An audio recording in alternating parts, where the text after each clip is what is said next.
Okay, it's nice to discuss Bible again. You know, in teaching strategy, you have to have a motivation. Like, how can you get the students or the audience attention? You can get, you can make them ask questions like the previous one I'm doing to you. That's motivation to stir up your. And one is giving a something, a new introduction or a new, you know, something that make them pay attention. Okay? So today I don't prepare any quiz. I don't prepare quiz because I prepare a new thing to introduce, like a story. A story is a good motivation because because students, mostly young kids, they like stories, or or any audience, they like stories, especially current stories. Okay, but since we're studying Bible, my story is about wisdom. Okay, what is wisdom? Wisdom and knowledge, we already compared, right? Wisdom and knowledge, we compare that. Oh, so what is wisdom? Isn't wisdom like knowing what to do with the knowledge you know? What is knowledge? What you've been taught? Huh? What you've been taught? Yeah. So there's a difference between knowledge and wisdom. Yes. Yes. So what? Yes. They're not the same. Yeah. They're not the same. What's the difference? It's sometimes. I don't. I See? forgot the explanation for wisdom. See, people confuse wisdom, knowledge the same, but they're not. They're not. So what's the difference? It's like wisdom, knowing how to use your knowledge on things. I don't know. The right way of thinking. The other one is the thing that you learn. Okay? Okay, so this is the story about wisdom. The first picture is all about a wood cutter. Where? I don't know why. The wood cutter doesn't want to show up. But if I click next, what's gonna Can I happen? go next? Then go to the next one. Next. Tingnan natin. Ayaw eh. That's just not working. It's not. It's broken. Let's exit. May picture, di ba? Technical difficulties. Okay. Click. There you go. So there's a woodcutter. He's a very humble man because he's only a woodcutter. Maybe he doesn't have education. Right? That's all. Yeah, maybe because mostly educated people, they don't cut wood anymore, right? They could. They could. Okay. But this one is a simple person and he has a great horse Oh or my stallion. Okay? Oh my god. So this is a special horse that he is been with for a long time. It's like his pet, his best friend. Okay? They've been together a long time. And then the third picture is a king. A short king. So maybe this is in the older times, right? So the king noticed that he has a great horse. Even though the king has thousands of horses, he still saw his horse as very special one, right? So the king offered a big amount of money to buy the horse because he really likes it, right?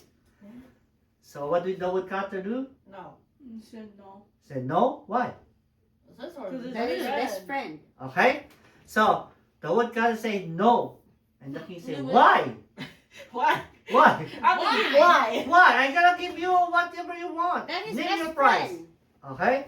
He said, No. because he is my horse, I've been here with him for a long time, and he's like my family to me, a friend. You don't do that to a friend or family.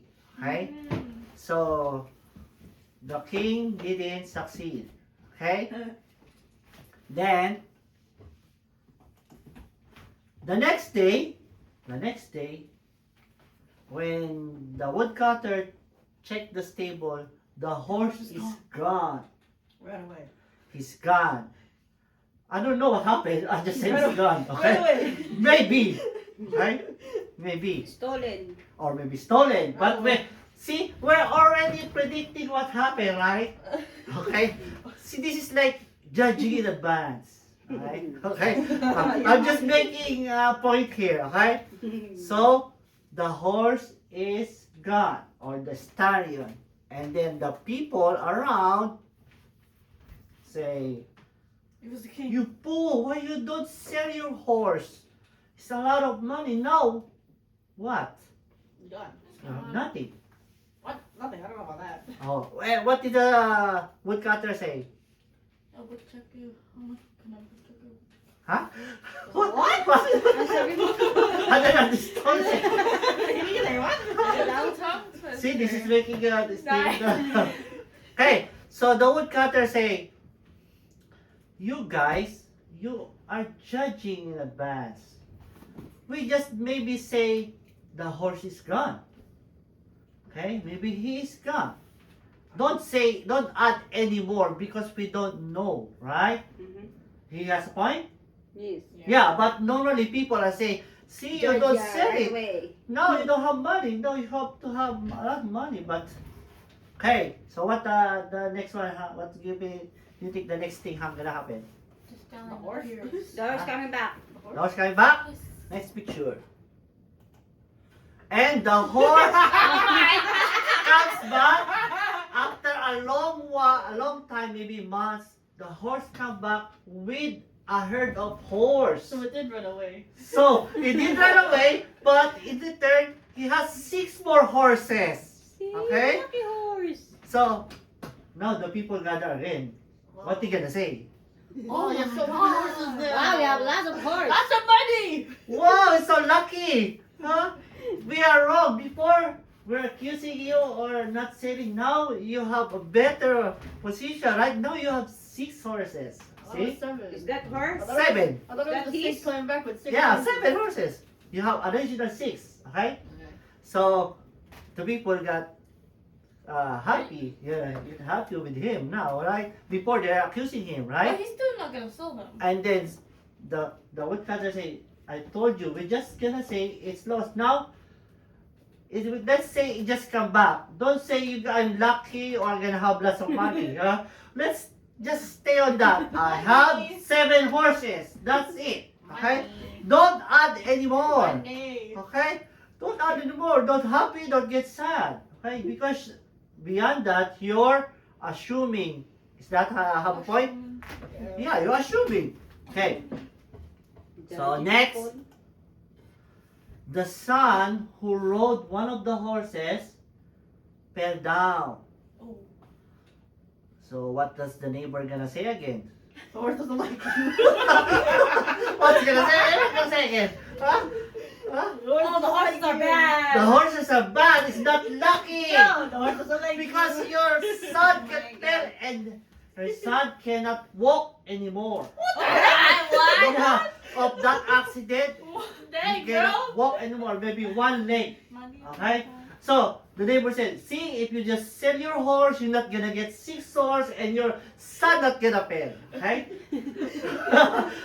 and what did the woodcutter say? Mind your own business. Let's say just my son fell in the horse. That's it. We don't need to add more, right? We just say like that. Okay? So the son is, so that's the neighbor Yung saying, kasalanan ng son. Sabi, Ba't mo kayo sa kanya? see, if you just sell your horse, you should have money Mind and you your don't, own business. right? Your son not gonna be like injured or disabled, right? So now he's unlucky, right? According to the people. Okay, That don't make sense. okay. So that's his son. What's the next thing happen? What's that, Pila 100? yung anak. Okay. So, the the son is kid okay. And the next time, what happened? There's a big announcement.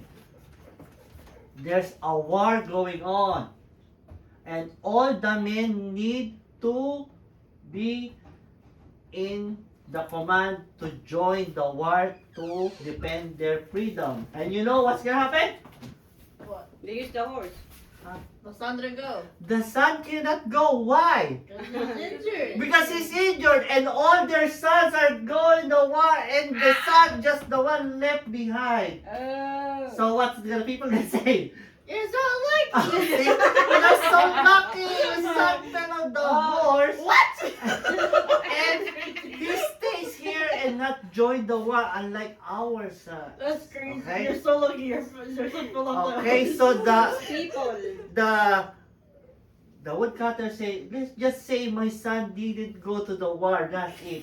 So what is the lesson here? Mind your own business. See, this is wisdom, the correct way of thinking. You don't go behind what's happening because you don't know what's the future, because you don't know what's waiting in the future, because you don't know what's gonna happen. You don't say, I'm unlucky because bad things happen to me, because you don't know what's in the future. You don't say, I am cursed because there's things that not good happening to me, right? So that is wisdom, the correct way of thinking, right? It happens to our life. You give an example? The neighbor. Don't ask me. Don't look at me. So it means you don't judge what's gonna happen beyond what's happening right now because you don't see the future. One example is what happened to Kuya, right? Yes. Yes. Before we said it's bad because he feels sad, but see now it's getting better for him, right? So that is the story of short wisdom. You like it? It's good, right? And How did he fall off You're the horse? so lucky. Your son fell off the horse. okay, so that's how you. Kasi in teaching, you have to spend 10 or 5-10 minutes on motivation. You have to get the attention and then you introduce your lesson. Okay? Okay? Okay. Okay, next. So we continue now to our lesson. What's our lesson about? No. What? Wow, where to stop? Concerning Prayer. Prayer. Fasting. So what? Fasting. We're doing Fasting? fasting. You forgot. You forgot. You forgot already. What are we talking about last time? Prayer. Prayer. So what particularly are we talking about? What was The, it? the, the, You forgot. The Yeah. the bot. Oh, the most famous thing. You forgot. the Our Father. The Our Father. We're discussing Our Father, right? Oh, you forgot already. Okay, concerning prayer, but mostly we are focused on the disciples' prayer or the Lord's prayer. Actually, it's the disciples because Jesus teaches to these disciples. Okay, actually, it's not our prayer. It's just only for disciples, but we are pray using it for our prayers. Okay. So this is the version of Our Father, and there's another one, the Catholic version, and then the contemporary version. The only difference here, forgive us our sins. Here, Catholic, forgive us our trespasses. Trespasses and sins is the same, right? Okay. Then we watch the chosen thing, right? Okay. And then yeah, What happened to Chosen? like they asked how to pray. Ah no, this is a YouTube thing that they asked Wasn't he raised the dead or something? Raise of the Dead ba yun? That's what I remember. Yeah. Okay. So 3.5 years Jesus is with them because 30 when he started his ministry, and 3.5 years he was crucified. So that's only the time they spend to this, and they notice Jesus is always praying and going on a silent mode to pray. So they were saying maybe this is the secret. So that's why they asked them how to pray.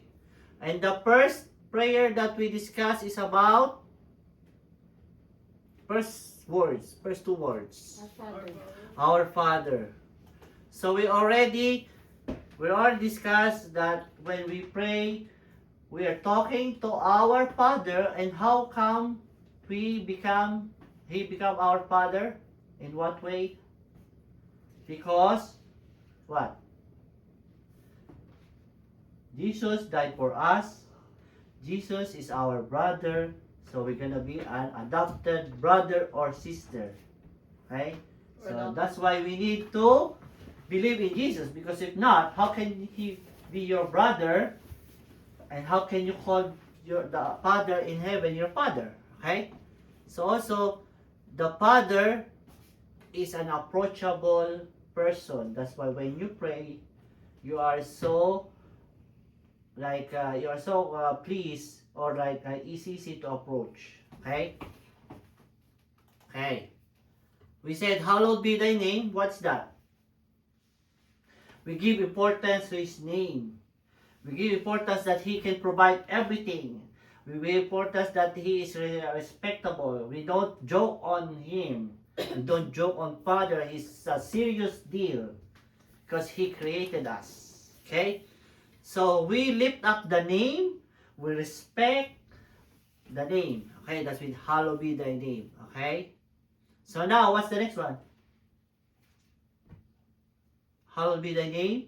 Thy kingdom come. Thy kingdom come. So we now know our Father who art in heaven. We know how we approach our Father. And we say, we are lifting up your name. Okay? Because you're the source. The Father is the source of everything. The Father is the source of our strength, our problems, or our needs every day, our food, clothing, and shelter. Father is the source. Okay? So we read some verses. Okay.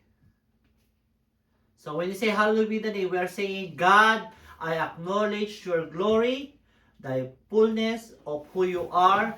I want to be set apart. I want to be use myself for you. I want to display your glory because I am your creation. I can use myself for your glorification. Okay?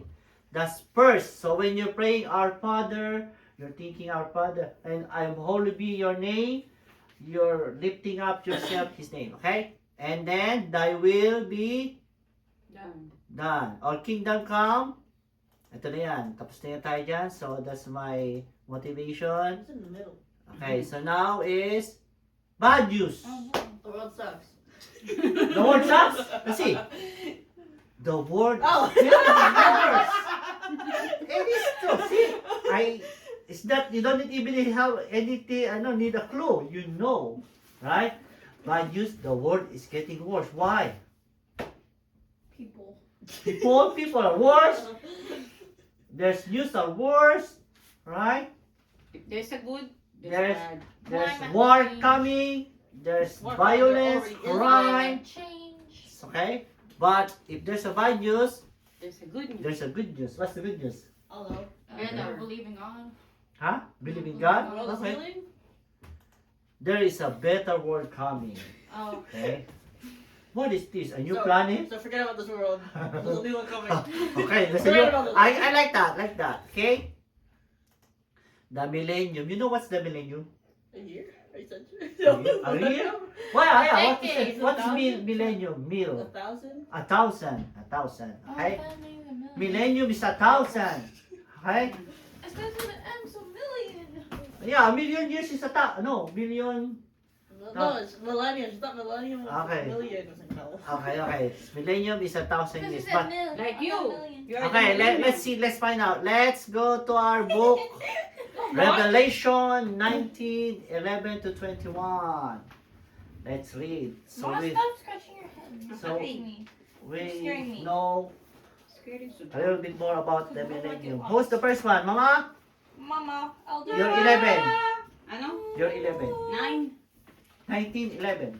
19. The rider on the white 11, horse. 12, 13, then rotate. Hindi na ako kasali. 11.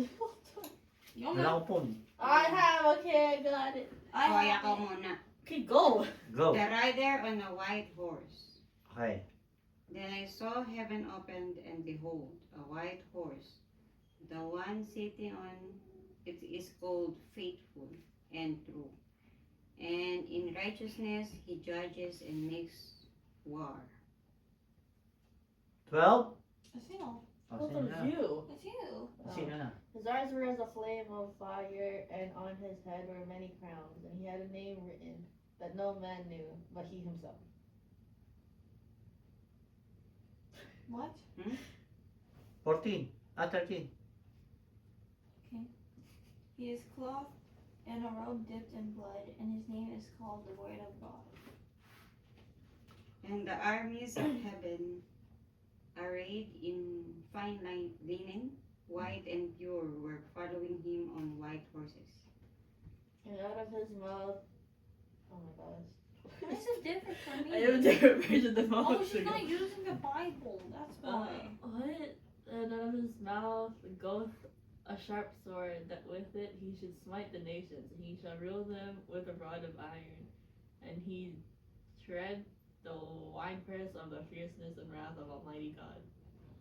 On his robe and on his thigh he has a name inscribed, Kings of Kings and Lord of Lords. Then I saw an angel standing in the sun, and Read the with title. a loud voice. Read the title. Ano, There is a title. The beast and its armies No. defeated. No, it's not what it says. 17. Go, Max, go. Go.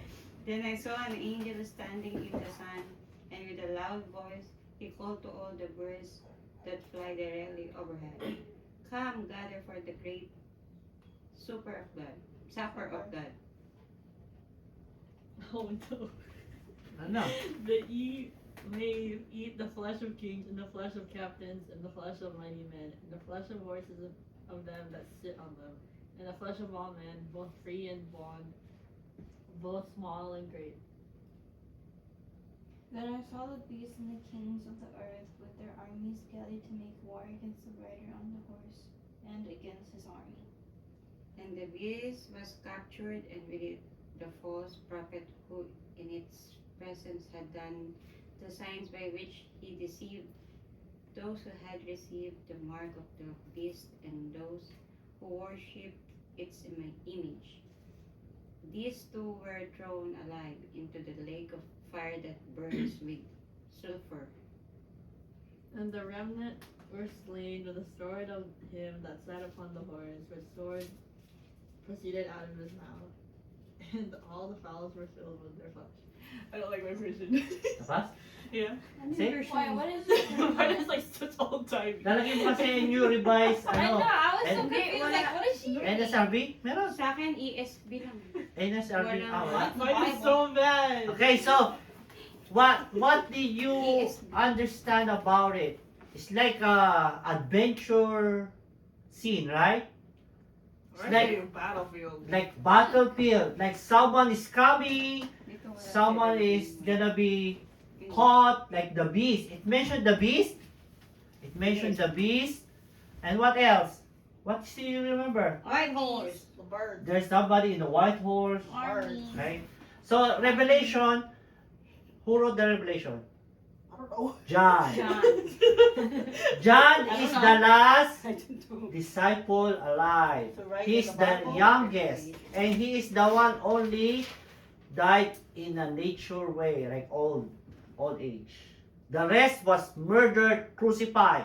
Wasn't Right? he the one that like they tried to poison him, but he came? Yeah, they tried to poison him. They put him in the boiling thing, but boiling oil, but still he got alive. So I forgot the king got sick of it. You go to exile. Yeah, the exile. Yeah, Okay. I remember that. So John wrote the Revelation because John saw what's coming in the future. This is what's coming. So he saw a man in a horse, riding a horse, captured the beast, and he is like the King of Kings. There's a right there, right? So that is one clue of the millennium. Let's go to the next one. Next one. Revelation 21 to 6. Si Mama ulit, o first? Yes. I need a different one. 21. ESB. I need a different one. Hold on. 20. 20, the next one. 20. One. What's the title? 1,000 years. 1,000 years. Then I saw an angel coming down from heaven, holding in his hand the key to the bottomless pit and a great chain. 2. And he seized the dragon, that ancient serpent, who is the devil and Satan, and bound him for 1,000 years. And threw him into the pit and locked and sealed it over him, so that he would deceive the nations no more. Not deceive. Okay, next. He is deceived. Not Di ba deceive. tapos? Yun yung kanyang words eh. Tama, deceive. Deceive. Deceive. Not. The Bible says not deceive. Deceive. Not- Okay. She next. said to deceive it. Not to- not not deceive. deceive. Not deceive. So that he would deceive the nations no more. Iba yung No more. Ah, Deceive the nations no I hear more. that part. It's the same. It's the same. It's the same. I'm Okay. sorry. I'm sorry. Okay. Until the 1,000 years are Sorry. ended, after that he must be let out for a little while. Mm. Magkaiba kayo ng version. Next. I'm sorry. I'm sorry. Then I I'm sorry. saw thrones, and seated on them were those to whom the authority to judge was committed. Also I saw the soul of those who had been Headed. beheaded for the testimony of Jesus and for the words of God, and those who had not worshipped the beast or its image and had not received its mark on their foreheads or their hands, they came to life and reigned with Christ for 1,000 years. The rest of the dead did not come to life until the 1,000 years were ended. This is the first resurrection. That's just hers. Blessed and holy are those who share in the first resurrection.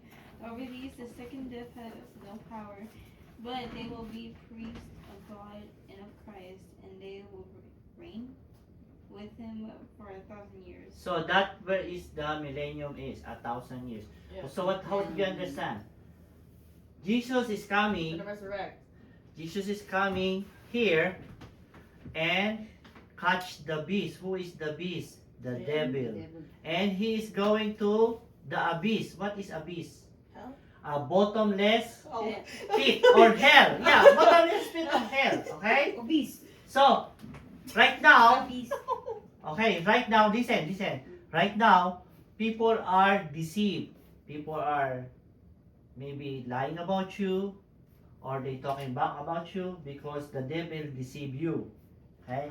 But when Jesus comes, the devil will be caught, goes into the bottomless pit, and will be trapped them, and according to Suriel, will be deceived no more. No Okay. more. So I'm sorry. People are not gonna be deceived. Sorry. And what happened? You know when the Antichrist comes and he is the powerful man in this world, when that comes, some people gonna follow him and they will be marked.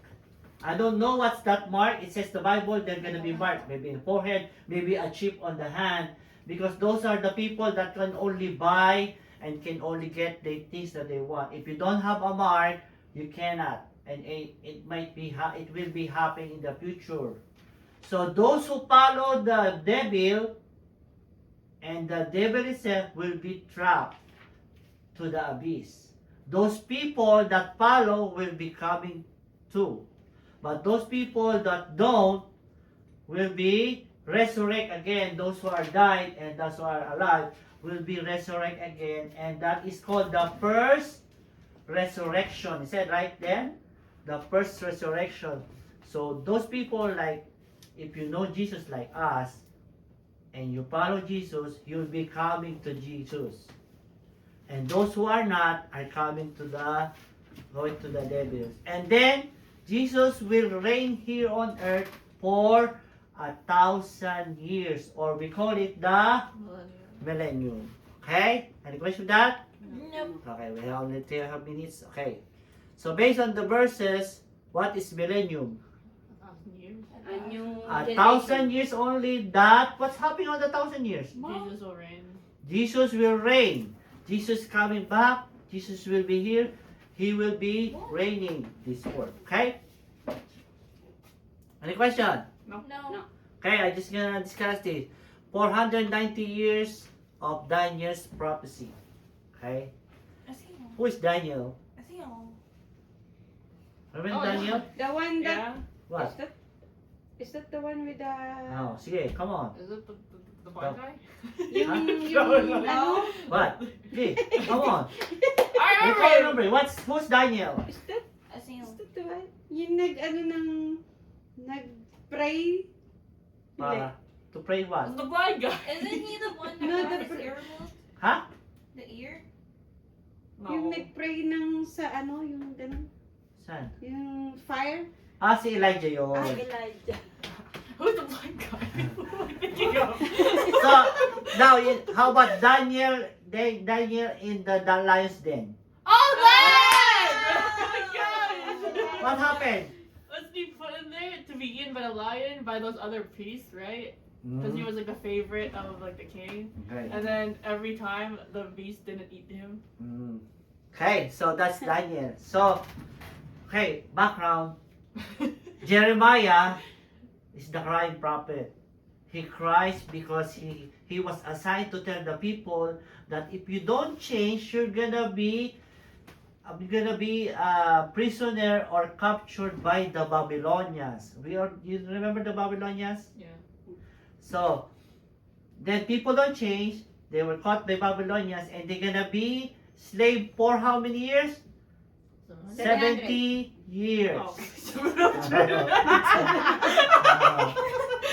So, At least so after 70 years, Daniel said, "Oh, it's the end. Lord, you promised that we're gonna be." Oh, wasn't like the king like took all like Yeah, the things, king, scribes? just- He took all the scribes. Oh. that Okay, okay. okay. Yeah, I remember, I See, remember. see, this is good, right? So, sabi niya, Lord, now 70 years is come. So, in the book of Daniel, he also prophesied the 490 years from rebuilding of Jerusalem up to Jesus' death. You know, exactly 490 years. Like same day too. Not exactly, 483 years. How many years is missing? 7. 7. Okay. So that is Daniel's prophecy that the plan of God from this world is from the rebuilding of Israel to his plan to complete the 490 years. But when they count from rebuilding the Jerusalem to the death of Jesus Christ is 434 years ba? 483 years. Okay, let's see. But when is the book of Daniel written? Tonyo. 536 to 536. Oh my That's a long time, bro. So that's before Jesus come. That's close BCE, right? Yeah. Right, it's negative counting down. Yeah. Right. So, and that is the prophecy long time ago. But now, let's see. Let's see. It's Wait. Isn't it supposed to be 532? 536? here. No, it's probably from 49 years is that's 7 weeks in the Bible. It means 7 years of 7 times 7 is 49. Sa Bible is always 7. Oh. It's always 7. Okay? Okay. So that's 49 years rebuilding the Jerusalem. And then 7 years when they rebuild the Jerusalem, then we have 434 years or 62 weeks to leading up to coming of Messiah. Who's Messiah? Jesus. So from rebuilding, Jesus is you. Why you looking at me? so from rebuilding to death of Jesus is 400, how much? 83? What? Where you get 483 years? that? 49 plus 434? What? 400. 83. 480. Yeah. 483. But the prophecy is 490. So there's 7 years Oh, okay. more, right? Yeah. So 7 years more, this is the period of tribulation. So the death of Jesus until now, the 7 years is not starting yet. Okay, we're on the dash. When that 7 years starts, that's the period of tribulation. Then we can count that from that 7 years, Jesus is coming back. This is what they're talking about. Okay, the coming back of Jesus, which is the millennium. After Jesus come back, after the 7 years, millennium, then Jesus will be here to to manage the earth. Okay, to rule the earth. Okay? Okay. Naminsa tayo, ano? Then, what is the rapture? Search in Google. Rapture. What is rapture? The raptor? The rapture. That's a dinosaur. What is the rapture? Read! Sino makaka-read mo na? What is it? Well, Search in Google. What is rapture? In what context? A feeling of intense. Rapture in the Bible. Hinyo. Rapture in the Bible. very biblical doctrine. Biblical. Yeah. What is rapture in The biblical? return of Christ and the gathering of his elect. An end times event in Christian theology were according to 1 Big words from all of Thessalonians descends from 4, 4:16 to 17. Jesus Christ descend from heaven, resurrects the son, deceased, believers. believers and catches them along with That's the believers. important part. Just That's say the important return, part. Return of Jesus. No, the important part this is the gathering of the believers. Oh. Who is the believer? Us. Us. That's so mean. The believer is us. How about those who are died that believe? Don't do this. Huh? Don't do it. So, the rapture, in short, is when Jesus comes, all the still alive that believe in Jesus will go up in the air together with the dead people that believe in Jesus, meet up, and Jesus will gather them because you are my son and my brothers. It's just gonna be gathering up in the air and put it in the safe place. Okay? And then when all the Okay. Christian believers. Yes, ma. Yes. Papa Okay? said it. Ayan, okay? Okay.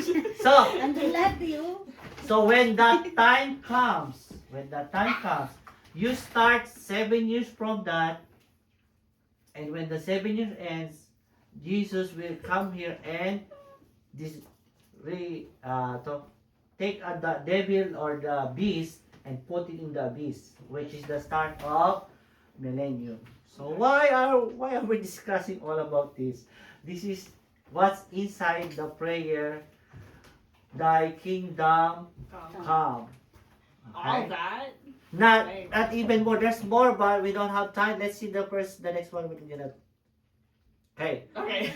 You said that. Why do we need this? It's so far away. This is not so far That's away. necessary. But it's coming. Because when the rapture comes, you just gonna count 7 years. But it's been 2,000 years. It's not done yet. We don't know God's plan. Maybe waiting for other people to change, to come to God, or give they gather more people before it happens. But until now, it's not starting. But now, we know when it's gonna start. So we just continue what we're doing. We are a student. We keep studying. If we are working, and behind of our back of our mind, we know that this is coming, the rapture. So that's the first sign. Okay? Ito na, last na. Google? What is the three concepts of heavens in Bible? What is the three concepts about heaven?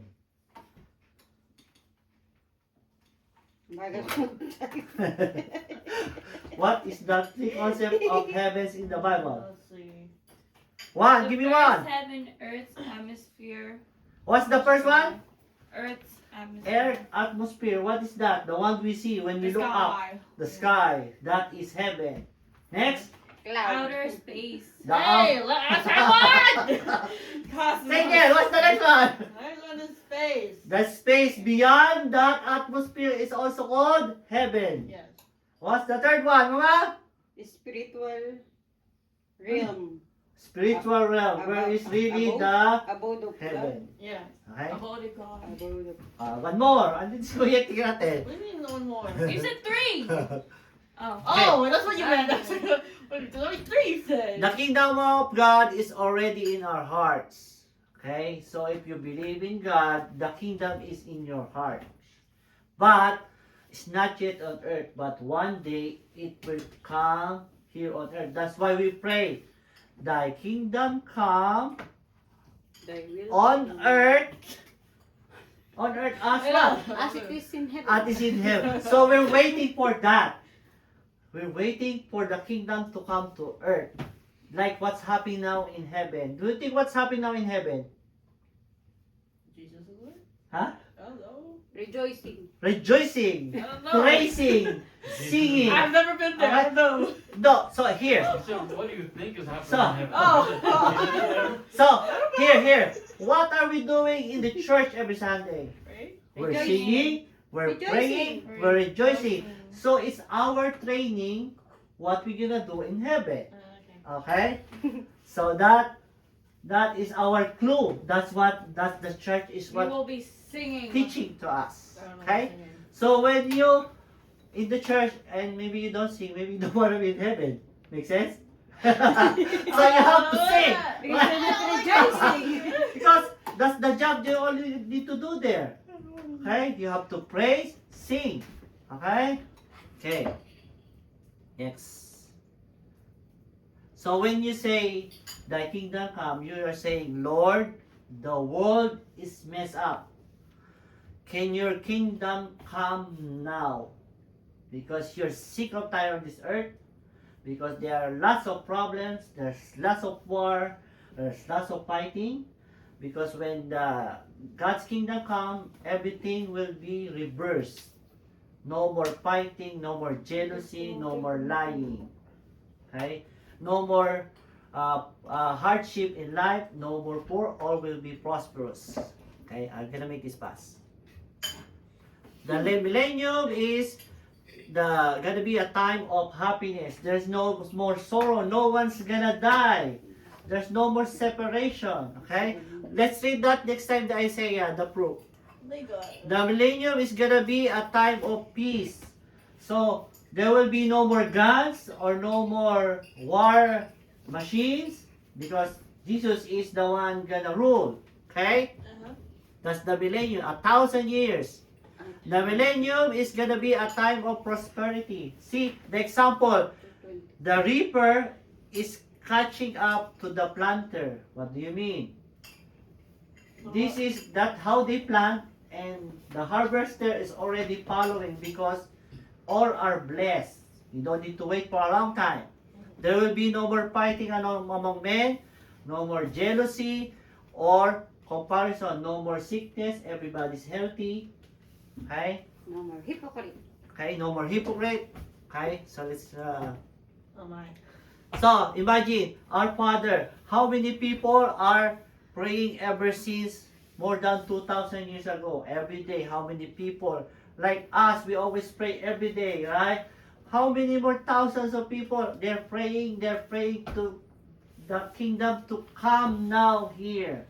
So when you're praying our Father, you know you're praying this. You're praying this for the kingdom of God to come because that's all the answer will be answered. All your doubts, all your hardship are gonna end. Okay? Last. So when we pray, Thy kingdom come, we pray two things. The kingdom in our hearts and the millennium. What's the millennium? 1,000 years. 1,000 years of Jesus reigns. Okay? So yung mga follow-up will be next time. Okay? Sige. Any question? No. Questions. So we are in the Thy kingdom come. We'll be discussing more next time. Okay. How many minutes?